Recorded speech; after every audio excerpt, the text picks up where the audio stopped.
ากเพลงนี้มากับสายลมฝากมาด้วยความคืนคมถึงคนที่จากบ้านนาอายไปอยู่ไสหลายปีบ่มีข่าวมาน้องหลงพะวงคอยท่าโทรหาก็บ่รับสายฝากเพลงนี้มาตามสายลมผ่านหูบ่น้องทรมานสงสารแทบใจสลายเมื่อได้หูข่าว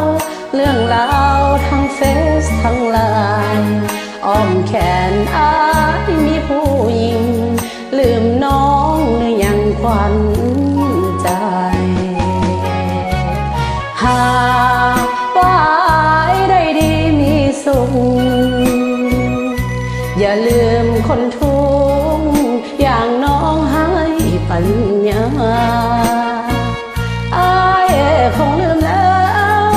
ลืมแจวแมงแข็งแมงดาได้นอนคอนโดโซฟาตำแหน่งดาราอย่าลืมบ้านเฮาฝากเพลงนี้มาเป็นครั้งสุดท้ายสัทหาได้เด้อขวัญใจน้องยังหักอายคือเก่าบอกคิดเปลี่ยนไปในคำสัญญาสองเราชาตินี้น้องขอหักเจ้าสวดเฮาสิ้นลมหายใจ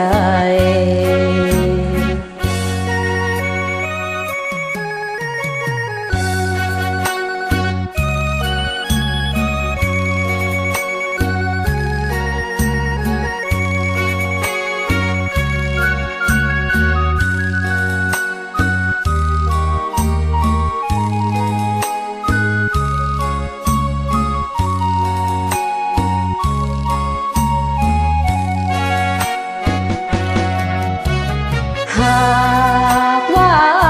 ได้ดีมีสุขอย่าลืมคนทุกข์อย่างน้องให้ปริญญาอายคงลืมแล้ว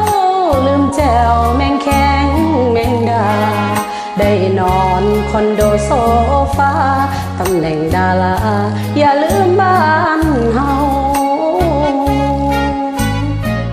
ฝากเพลงนี้มาเป็นครั้งสุดท้ายสถานเด้อขวัญใจน้องยังหักอายคือเก่าบอกคิดเปลี่ยนไปในคำสัญญาสองเราชาตินี้น้องขอหักเจ้าสวดเฮาสิ้นลมหายใจ